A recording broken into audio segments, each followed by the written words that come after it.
So at the outset, let me thank the organizers for giving me an opportunity to share whatever we have been doing in IRI, that is Indian Agriculture Research Institute in New Delhi, and my own thought process about the subject matter what I'm going to deal today, that's plant microbiome. This subject is not new, but I would say the new concepts that landed in the genomic era is taking us to different areas of agriculture research. About my team, we have been working on this plant microbiome for the last 14 years, and we gained some experience, not all, but little experience, and those experiences really gave us some kind of confidence how best this plant microbiome can contribute to sustainable agriculture and food security. So myself, a professor in plant pathology in Indian Agriculture Research Institute in New Delhi. Few slides, I will take you to the tour of the realities in life. That's all about population versus food supply. This has been always a challenge before all of us. In the last 300 years, I think all of you must be knowing Malthusian's theory. And every time we produce more to feed the entire population. So this is a snapshot of what would be the population in 2050. We are going to cross around 9 billion people. So the global population is going to cross 9 billion. So that is a projection. So you just pay attention to this green one. Most of the population is going to live in developing countries, where food production is always a challenge. So, World Bank has launched 4 different aspects to meet this challenge, and those aspects are very straightforward. Innovations, enabling market, supporting people, and building political leadership that also take the regulatory regime on board. So, the first one is innovation. So, inspiring innovation is going to really contribute to sustain the production, to keep pace with the population explosion. Innovation encompasses everything. Every timeline in the history of the modern time, innovations really brought us to new area, and we always succeeded in our life. Inspiring innovation also need new thought process and a new line of thinking, and of course technology need to be integrated, and aligning with the new thought process and technology, certainly we can meet the objective of sustainable agriculture and the so-called food security. This is a reality. 20 years back we never talked about food waste. Now the food waste is considered as one of the major factors in the world to meet the hungry human population. This is data what I could gather from the literature. The pre-harvest losses are around 5 to 20%. We could bring down to some extent thanks to the chemicals and modern agricultural practices that came into practice from 1950s and 60s.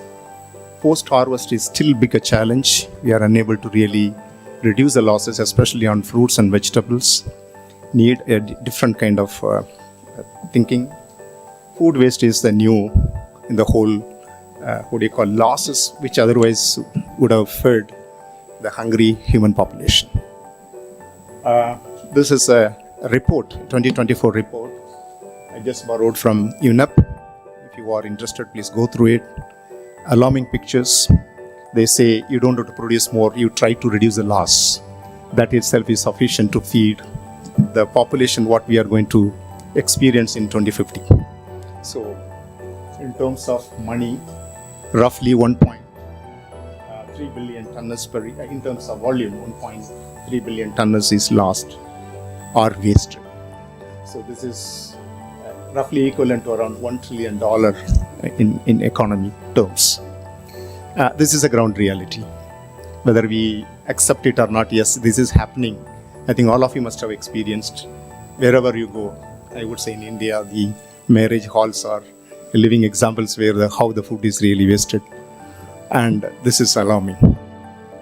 And come to specific crops, that's also very, very important. I think the entire human calorific needs are met by 4 major crops. I think all of you must be knowing, starting from rice in Asia, wheat in Europe, corn and potatoes in South America and Latin American countries. And these crops are the major. And of course, we see the losses what is recently observed in these crops. And it's a huge loss. And the challenges. Challenges are, this is a recent paper in APS. The challenges, which is addressing a small fraction of the losses caused by plant diseases. What should be our strategy to reduce those losses, right? And those who are interested, it's an open access paper. You can read this paper, Key Challenges in Plant Pathology in the Next Decade. And I really enjoyed reading this paper. And they also narrated around multiple points, I would say narratives, to reduce those losses. And among them, I just picked few of them. 2 of them are entirely on plant pathology. Mechanisms, epidemiology, management of insect-transmitted plant pathogens, mostly the viruses. And of course, another point is the microbiomes. Microbiome has emerged as one of the next big subject which can lead us to develop next generation crop protection technologies. And this is highlighted as one of the next big thing in agriculture. With this background, I would say that I would take you to the fundamentals of plant microbiome, where it all started and how it is progressing and what it can deliver in the long run. So this is my objective of the whole lecture. So historical background, I think let us not forget the subject plant pathology and microbiology. I would always say they emerged out of tragedies. The late blight outbreak in Ireland and Europe that brought us a new science in agriculture, that is plant pathology, and the associated developments. We buried spontaneous generation of disease theory, germ theory emerged. All this happened in a close succession from 1860 onwards. And I will be touching upon the key players who did all those fundamental work, the new concepts, why microbiome matters, and how this microbiome can influence the disease framework. That's going to be my second, the major chunk of my presentation is on that. In sustainable agriculture, how the microbiome approach can lead us to develop a next generation crop protection technologies. And of course, Government of India, I'm sure Government of France also might be promoting these agribiologicals as a supplementary technology to sustain agriculture production. How this microbiome research can lead us to develop new agribiologicals which can be used parallel to the chemicals, if not to eliminate the chemicals, because the chemicals are so important to sustain the production. At the max, we can reducing their role or their input, supplement with the microbiome-based technologies. That's going to be a few slides on that. Maybe the take-home message and the discussion on that would be my last slides. I already told subject pathology and microbiology emerged out of tragedies. Of course, the tragedy led us to a new science. This is some of the timeline what I thought is pertinent to this audience. Microscopes were invented in 17th century, 18th century, 19th century we saw germ theory coming up, pure culture techniques. People like Anton de Barry, we consider him as a father of plant pathology, Louis Pasteur, Robert Koch, all of them contributed for the foundation. The entire theory is sitting on a simple principle, what is called reductionist strategy. So reductionist strategy is very important to prove the cause and effect relationship. It was needed at that time because to prove what is really responsible for the disease, not only plant but also human and animal diseases as well. And 90s, I think all of 1900 onwards, the 20th century, all of you must have studied the different methods of classification, technology integration in science, new way of looking at the microbes, ribosomal or RNA as a marker for identifying the diversity. We could see the development eventually graduated into what is called as genomic era, started from 1995. with the onset of or the launch of the first genome sequencing of Haemophilus influenza. That set the ball rolling for genomic era.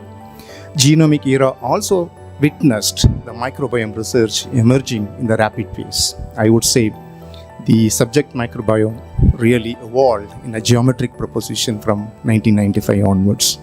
So 2010 onwards, we started integrating different omic tools to understand the role of microbes, not only the role, the taxa of microbes, which we could not really understand through the conventional methods. So focusing on transcriptomics, metabolomics, you put any omics, it is nicely fitting here.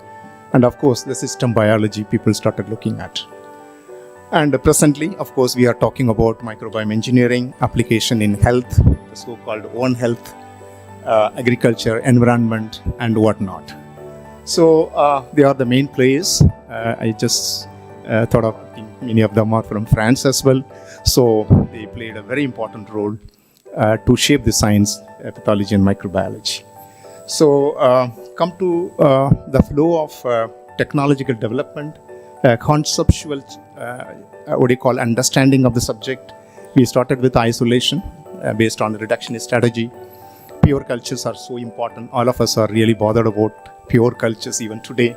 Germ theory, Koch postulates to prove the cause and effect relationship, causal agents, and now the sum total is leading us to a new era, what is called as the system biology strategy, to understand the system as a whole rather than in piece by piece. So that is the so-called the current concepts. So for the youngsters who are sitting here or those who are not too familiar with the subject, terminologies are very important. Microbes are not equal to microbiota. Microbiota is not equal to microbiome. So there is no longer microflora. So these are all some of the conceptual changes as happened in the recent times. I call upon all of you to read this particular paper. Microbiome appeared in Microbiome by a large number of authors. To make the long story short, microbes, when I say it is an individual pure culture, and when I say microbiota, it's a community of species. When I say it is a microbiome, it is a microbiota plus a theater of activities. So microbiome is not a solitary individual species, rather the functions integrated in the system.